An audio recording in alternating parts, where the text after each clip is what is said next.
দেখি ঈদের নামাজ পড়িয়া সবাই বাড়ি যায়, আনন্দ করে। একটা যুবক ছেলে কবরের কিনারায় কান্না করতেছে। ও যুবক, তুমি আজকে ঈদের আনন্দে কান্না করো কেন বলো?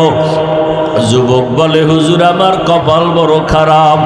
গত ঈদের সময় নামাজ পড়তে যখন রওনা হয়ে গেলাম, আমার মা আমার মাথায় হাত দিয়ে দোয়া করিয়ে দিল। আমার বাবারে নিয়ে আমি এক জায়গায় বসে দাঁড়ায় দাঁড়ায় ঈদের নামাজ পড়েছি। আজকে যখন ঈদের নামাজ পড়তে রওনা হয়েছি,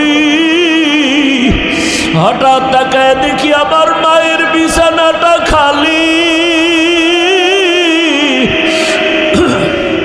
আজ আমার মাথায় কে হাত বুলাইয়া দিবে?